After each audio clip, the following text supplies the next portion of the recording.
TV presents moms కిచెన్కి స్వాగతం. రకరకాల వంటకాలు చేసుకుంటామండి. ఎన్ని చేసినా పిల్లలు బయట నుంచి తెచ్చేవేవో తినేద్దాం అనుకుంటారు. మనకు కూడా ఏదో సాయంకాలం బయట నుంచి వచ్చేటప్పుడు బిస్కెట్లు తెద్దాం, చాక్లెట్లు తెద్దాం అలా ఫీల్ అవుతాం, చేసేస్తూ ఉంటాం ఆ పనులు. అయితే సాధారణంగా ఈ బేకరీల నుంచి తెచ్చే బిస్కెట్స్ పిల్లలకి కొంచెం ఇండైజేషన్ కలిగిస్తాయి. మనకు కూడా ఒక 4-5 తినేద్దాం అనిపిస్తుంది. 2 తిన్నాక ఆగదు చెయ్యి, ఇంకో 2 తినబుద్ధి అవుతుంది. తర్వాత రాత్రికి దాహం వేస్తుంది, అన్నం తినబుద్ధి కాదు, ఏదో గొంతులోకి వస్తున్న ఫీలింగ్ వస్తుంది. అందులో వాళ్ళు ఏం డాల్డా వాడారో లేదా ఏం ఆయిల్ వాడారో అని డౌట్గా ఉంటుంది. అయితే మనమే ఇంట్లో కుకీస్ లాంటివి రకరకాలు చేసుకుంటే ఎలా ఉంటుందో చూద్దాం. జనరల్గా ఈ వీటికి బిస్కెట్లకి నెయ్యి వాడితే బాగుంటుంది. వెన్న కాదు, మన టేబుల్ బటర్ ఉంటుంది, అమూల్ బటర్ లాంటివి కూడా వాడుకోవచ్చు. లేకపోతే మనం అంతే అవన్నీ లేవనుకోండి, కొంచెం ఒక స్పూన్ నెయ్యి వేసుకుని మిగిలింది మనం రిఫైన్డ్ ఆయిల్ వాడుకుంటాం కదా, సన్ఫ్లవర్ ఆయిల్, దాంతో కూడా చేసుకోవచ్చు. ఈజీ, బాగానే ఉంటుంది. రుచి తేడా ఏం పెద్దగా ఉండదు. కొంచెం నెయ్యి వేస్తాం కాబట్టి నేతి వాసన వస్తుంది. 1 కప్పు బిస్కెట్లు చేయాలనుకోండి, 1/2 కప్ కంటే కొంచెం ఎక్కువ నెయ్యి తీసుకోండి. దీనికి నా దగ్గర ఫ్రెష్ మంచి నెయ్యి ఉంది, సో నేను నెయ్యితోటి చేయాలనుకుంటున్నాను. పంచదారని కాస్త గ్రైండ్ చేసి పెట్టుకోండి. ఎప్పుడు బిస్కెట్లకి షుగరు నెయ్యి కలిపి పెట్టుకోవాలన్నమాట. అందుకని గ్రైండ్ చేసిన పంచదార ఒక 3/4 కప్పు. దీన్ని ఏం చేయాలంటే ఈ నెయ్యి పంచదారని బాగా కలపాలండి. ఇది ఎంత బాగా కలిస్తే మనకి బిస్కెట్లు అంత ఫ్లఫీగా చక్కగా వస్తాయి. ఇది కరిగిపోవాలి, కొంచెం నురుగులాగా రావాలి. కాస్త టైం తీసుకుని ఓపిక్గా చేయండి. ఇది లేదు అంటే పప్పు గుత్తితో హాయిగా చేసుకోవచ్చండి. ఇక్కడ ఇది స్టూడియోలో ఉంది కాబట్టి దీంతో తిప్పుతున్నాను. నేనైతే ఇంటి దగ్గర చేతితోటే తిప్పేస్తా. షుగర్ కరిగిపోయింది, చూడండి ఎలా చక్కగా వచ్చింది. ఇలా ఫ్లఫీగా అయ్యాక మనం ఇందులో పిండి కలిపేయచ్చు. ఇది కలిపే ముందు మనం ఇంకొక చిన్న పని చేద్దామండి. మామూలుగా మనం బేక్ చేసుకోవడానికి కుక్కర్లో బేక్ చేసుకుందామని చెప్పే కదా, కుక్కర్లో కొంచెం ఉప్పు పోసి దాన్ని వేడి కానిద్దాం, అంటే వెచ్చబెట్టాలి దాన్ని. అది వేడి ఎక్కాక ఆ లోపల మనం పిండి కలుపుకుందాము. అది కలిపి పెట్టేసేయచ్చు. సో ఏం చేద్దాము, కుక్కర్లో టాటా సాల్టేనండి, ఏదో ఒక సాల్ట్, మనం మెత్తటి ఉప్పుని దానిలో అడుగుని పోసేసి దీన్ని వేడెక్కనివ్వాలి. ఇది వేడెక్కాక మనం అప్పుడు వీటిని బిస్కెట్లను కలిపేసేసుకోవడం, ఉండలు చేశాక ఇందులో పెట్టేస్తాం. ఇది వేడెక్కాక ఎలా చేయాలో చూద్దాం. 1 కప్పు మైదా పిండి, తర్వాత ఈ కప్పు మైదా పిండిలో నేను జనరల్గా ఏం చేస్తానంటే కొంచెం శనగపిండో గోధుమ పిండో ఏదైనా దీంట్లోకి వేస్తానండి. శనగపిండి వేస్తే ఈ మన బిస్కెట్లు కొంచెం కలర్ఫుల్గా వస్తాయి, రంగు బాగుంటుందన్నమాట. తర్వాత ఏమో కొంచెం రవ్వ కూడా వేస్తాను, బొంబాయి రవ్వ. 2 స్పూన్ల శనగపిండి, తర్వాత ఒక 2 స్పూన్ల బొంబాయి రవ్వ. మీకు ఏది నచ్చితే అది ఎక్స్ట్రా వేసుకోవచ్చు, ఏది నచ్చకపోతే అది మానేయచ్చు.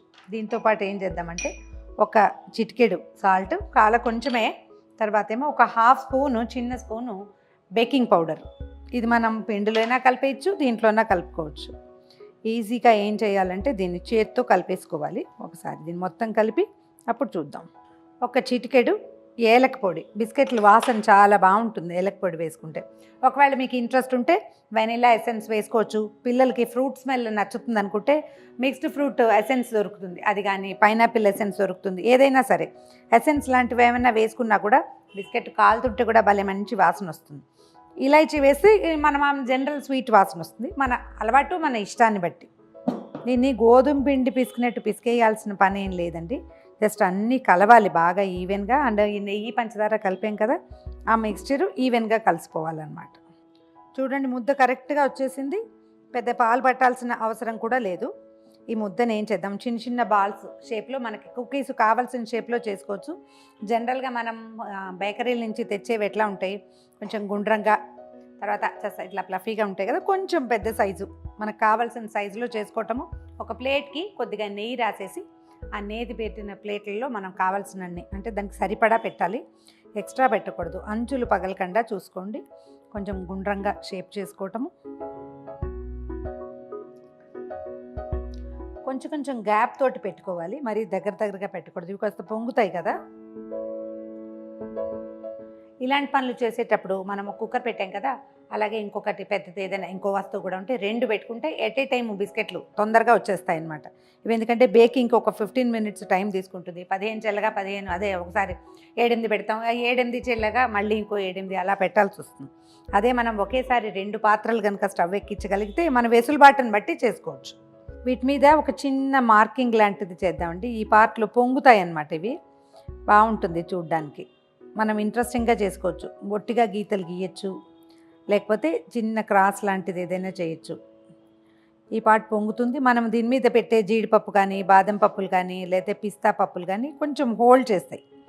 అందుకని ఇలా కాస్త గీతలు గీస్తే బాగుంటుంది చూడ్డానికి. అప్పుడు మనకి బేకరీ ఫీల్ కూడా వస్తుంది పిల్లలకి. బాదం పప్పులు కానీ, పిస్తా పప్పులు కానీ, లేదా జీడిపప్పు కానీ చిన్న చిన్నగా కాస్త ముక్కలు చేసి దాని మీద వేయండి. అవి ఏంటంటే బేక్ అయిపోతాయి, అతుక్కుంటాయి, అవి కూడా వేగుతాయి, చాలా రుచిగా ఉంటుంది, చూడ్డానికి బాగుంటుంది.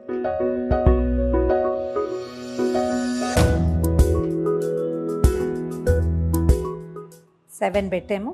ఇదిగో మన ఉప్పు వేడెక్కిపోయింది. ఒక ఇలాంటి స్టాండ్ ఏదైనా ఒక దాని మీద వేసేయండి. తర్వాత అలాగా ఈ ప్లేట్ని చేతులు కాలకుండా జాగ్రత్తగా అందులో ప్లేస్ చేసేయండి. గ్యాస్ కట్ తీసేసి ఈ మూత పెట్టేసేద్దాం. అంటే ఇంకా స్టీమ్ రావటము అలాంటివి ఏమి అవ్వవు అనమాట.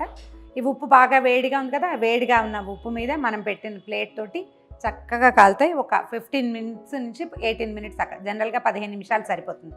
మనకి మాడుతోంది అలా అని అనిపిస్తే 12-13 నిమిషాలు టైం పెట్టుకోవాలి దీనికి. 12 మినిట్స్ అయ్యాక ఒకసారి ఓపెన్ చేసి చూసి బాగున్నాయా లేదంటే బాగా ఉబ్బినాయా, బాగా ఎక్కువ రుచిగా కనపడుతుందా, కాలినట్టు బేక్ అయిందా లేదా తెలుస్తుంది. అది చూసుకుని చేసుకోవాలి. లో టు మీడియం ఫ్లేమ్ మధ్యలో అటు పెట్టండి దీన్ని. ఓకే, 15 మినిట్స్ తర్వాత చూద్దాం. దీంట్లో ఉన్న హాయ్ ఏంటంటే మనం ఎప్పటికప్పుడు మూత తీసి చూసుకోవచ్చు. బేక్ అయిపోయినాయి చూడండి. ఈ కలర్లో ఉండగా తీసుకోవచ్చు, లేదా ఇలాంటి కలర్ వస్తే కనుక ఇంకా కొంచెం డార్క్గా కనిపిస్తుంది, బ్రౌన్గా ఉంటాయి. ఎలా కావాలంటే అట్లా చేయొచ్చు. ఇదేంటంటే దీన్ని ప్లేట్ని బయటికి తీసేద్దాము. చల్లారాక మనం పిల్లలకి పెట్టేసేయచ్చు, డబ్బాలో వేసి అట్ట పెట్టేసుకోవచ్చు. అయితే దీంట్లో మనం ఇంకా 2-3 అమెండ్మెంట్స్ ఏమేమి ప్లస్ చేసుకోవచ్చు అంటే, ఒకవేళ పిల్లలకి చాక్లెట్ పౌడర్ అవి నచ్చేటట్టయితే మనము మైదా కానీ రవ్వ కానీ ప్లేస్లో చాక్లెట్ వేసుకోవచ్చు. ఎక్సలెంట్గా వస్తాయి, చాలా బాగుంటాయి. దీంతో పాటు నెక్స్ట్ టైము చిన్న చిన్న కుకీస్ చేయటం ఎట్లాగో చూపిద్దాం. మిల్క్ పౌడర్ తోటి బాగుంటుంది అది కూడా.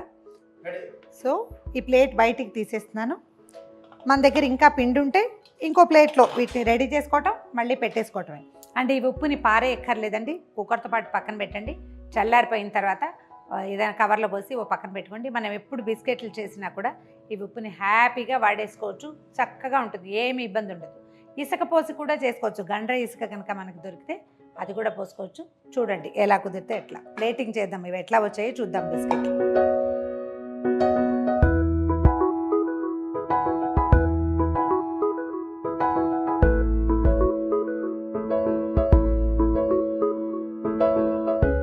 ఇదిగోండి మన క్రంచీ కుకీస్ రెడీగా ఉన్నాయి.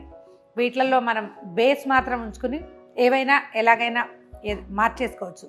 చాక్లెట్ కావాలంటే అది కూడా వేసుకోవచ్చు.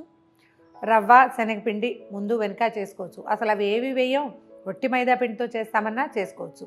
నెయ్యి వాడచ్చు, లేదా బటర్ వాడుకోవచ్చు. మన అవసరాన్ని అవకాశాన్ని బట్టి, మన ఛాయిస్ని బట్టి ఎలాగైనా మార్చుకోవచ్చు. ప్రయత్నం చేసి చూడండి. ఇలాంటివి చాలా రకాల రెసిపీస్ ఉన్నాయి. నేను రెగ్యులర్గా చేసే మిల్క్ కుకీస్ కూడా వచ్చే వారం చూపిద్దాం. ఇలాంటి మరిన్ని కొత్త కొత్త రుచుల కోసం సుమన్ టీవీకి సబ్స్క్రైబ్ చేసుకోండి.